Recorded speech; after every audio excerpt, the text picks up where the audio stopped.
I'm here in Ukraine. With me is Mr. Rajiv, who has been staying here in Ukraine for last 36 years, and he has been a major member of the Indian community as well. Let's speak to him about his story, about the story of the Indians, and about the ongoing war. Let me start with the first question, an obvious question about yourself, your story. If you can talk about that, you have been staying here for 36 years. The story of you coming here. So I came to Soviet Union in 1988, exact 36 years ago, on 21st of August. I came as a student. I have completed my studies from Kiev Polytech University, and then I switched to the pharmaceutical business. So we have started our business with the distribution of Indian medicines in Ukraine, and later we have switched to the marketing and production, manufacturing, marketing. Currently, we are having more than 1,000 people, 1,100 people working with us. And we are having a manufacturing unit at city Sumy, which is 23 kilometers from Russian border. These are names which we all have heard in last few years, but I will talk about that. But my first question, in terms of your support to the Indian community, if you can talk about that, especially in terms of the humanitarian aspect, that is something that is in much need here in this country, which is at war. As far as our contribution, when war started, I was in touch with the ambassador of India with a mission. So we came to know that around 800 Indian students got stuck in city Sumy, where our plant is situated. So we have done everything to protect them by providing fresh water, drink, no, nothing was available, by consolation, because my member of Sumy team was visiting them constantly. Sumy was under occupation that time.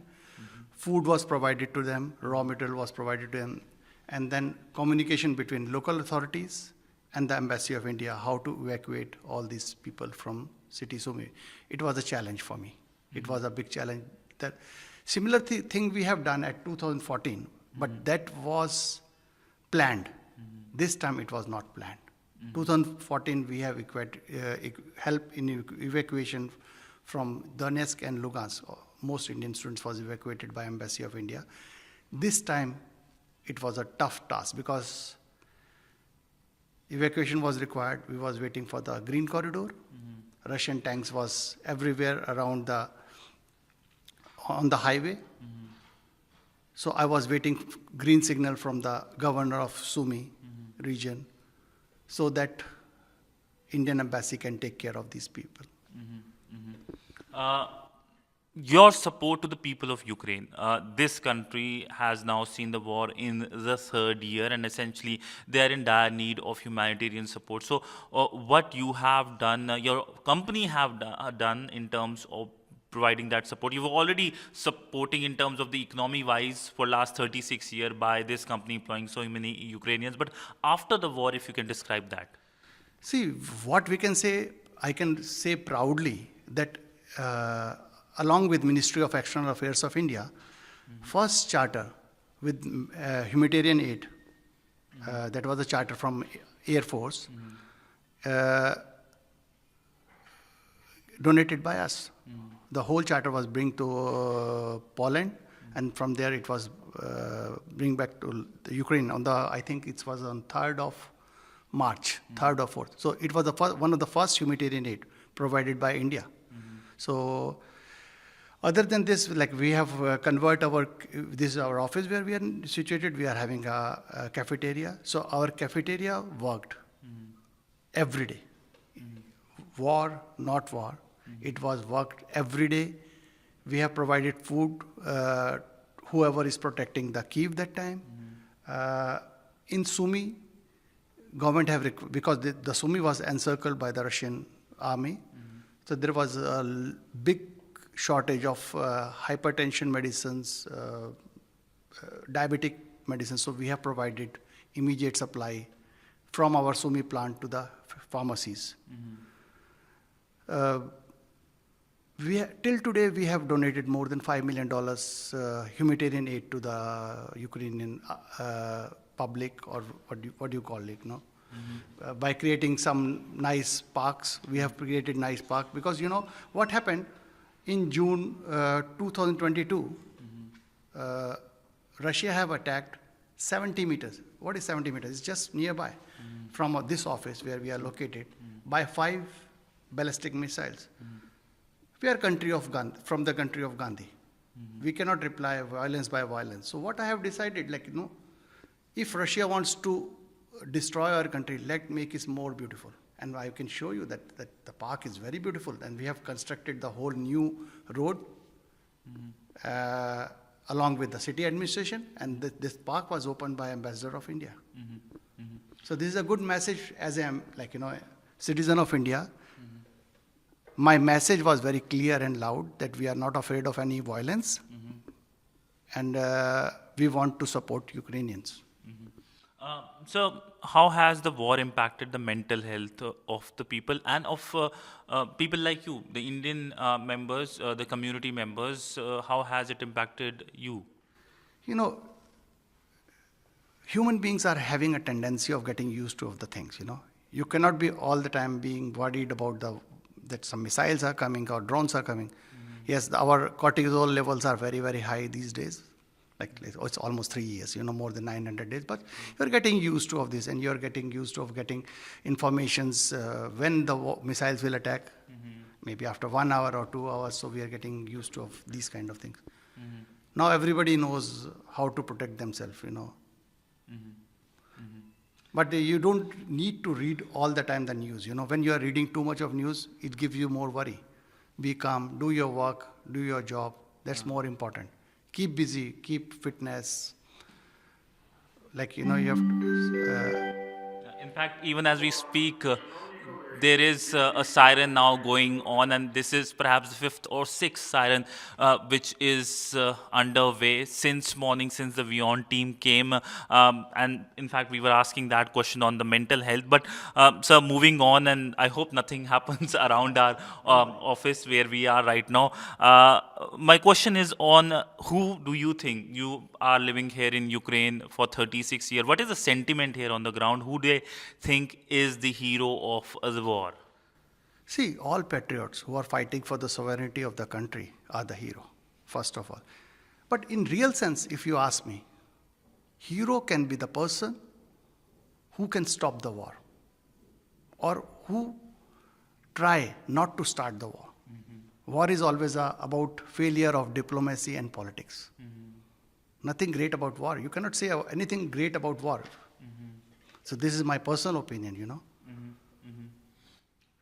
But essentially, what is your sense in terms of the reasons of the war? There was a debate over joining in terms of European Union or the customs union here in Ukraine. What's your sense like, if you can talk about, if you can give us an idea about that? See, war is always a root cause of war is always a ego and arrogance of one or more person. Nothing else. Rest is the story. See, if you speak about the European Union or customs union of Russia, if you go through, if you want to join European Union, you have to go through lots of compliance. You have to eradicate corruption.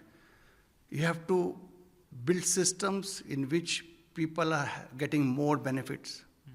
So you need at least 10 years time to build your country in that level. Maturity of the politicians, maturity of diplomacy, maturity of the citizens of the country. For customs union, you don't need anything, You just say yes to supreme leader, and then you can join customs union. So it was a good decision if Ukraine wants to join EU. What's your sense on the Russian strategy, if you can talk about that? So what I can say about that is, see, what is my experience for the past 10, 15 years with the war? It started in 2014. Russian strategies failed due to complacency. It's a total complacency which lead to the failure of the Russian strategy. In fact, they have not tried anything new. They keep on going with the strategy which was used by Soviet dictators or by the Hitler during the Second World War. I can quote some examples, like, Blitzkrieg was used by the Hitler to capture, and the same aim was for the Russian army. They want to capture Kiev within 3 days. Now it's almost 900 days. Second example, we are having 1,000 of example what they are trying to do the same what Soviet leaders used to do, or the Hitler. So same thing was, if you know about the occupation done by Soviet leaders with the Czechoslovakia in 1968. The same they have tried with the Kiev. So it's not working. The time change, you have to change your strategy. And what's your sense on the economic sanctions? See, sanctions, it's a very tricky question, I don't know whether it is, it make any impact, positive impact of sanctions on the country or not. Definitely in long term, maybe it gives effect. The biggest problem with the sanctions, how you implement the sanctions. If you go with the wrong implementations of sanctions, it can sometime bounce back. Let's say example of Ukraine, as a very, very neighboring countries, lot of investment was from the Russian citizens or the Russian companies. Now, all of a sudden, after the war start, Ukraine government decided to freeze all the bank accounts of the company, in which ultimate beneficiary either Russian or the Russian company.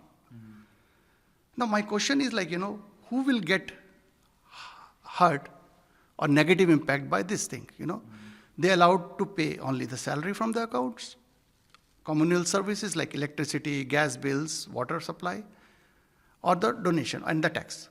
But company cannot run with these things. You need a supply of raw material, you need to pay for the transportation, logistic, you need to pay for the services.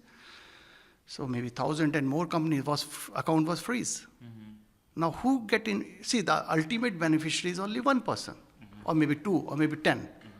But the employees in these companies are more than 100,000 people of Ukraine. The companies are not functional. Let's say example for my company. Like my company, I was lucky that I have purchased all shares of Sumi plant before the war. Before the war, my partner was Ukrainian, but he's having a Russian passport also. So my company, Sumi company account was also freeze by lot of interrogations. I have gone through at least 8 interrogations that they have unfreeze my account. Who is ultimately beneficiary out of this? See, it's good that we are having other companies who finance that time to safeguard the Sumi company. Case is still going on in anti-corruption court. I do believe in justice. I think we will get the positive verdict in our favor. Maybe we'll get final verdict by the end of this year, maybe earlier. But the thing is like, by freezing account, by interrogations, investment is very difficult. You give a wrong message to the investors that you can get into the problems. Who can predict? Who was able to predict this kind of situation? Nobody can predict.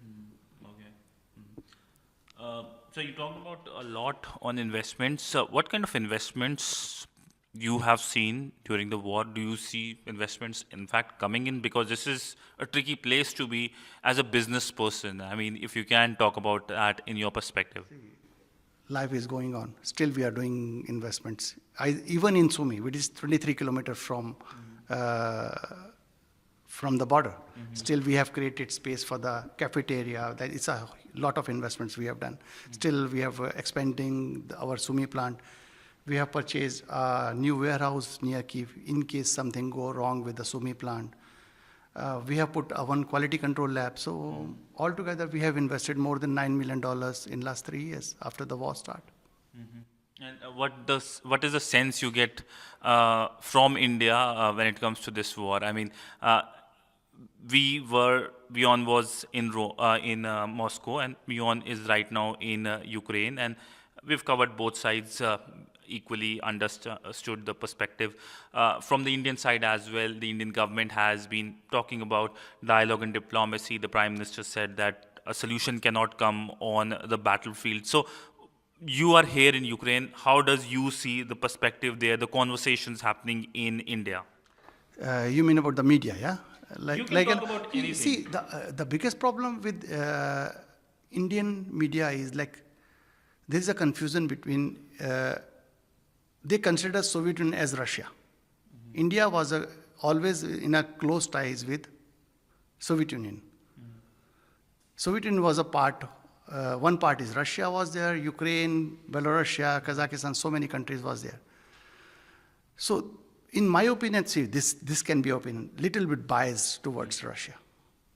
Your opinion? Yeah, this is my personal opinion. This can be wrong, you know. Okay. But what I can see, even when Ukraine is fighting for the sovereignty of the country, still I can see so many Indian channels are still favoring Russia, telling good things about the Russia. Who attacked the Ukraine? Ukraine was never attacked Russia. They attacked us. There was no Nazi formation. I'm living here for the last 36 years. I'm still speaking in Russian.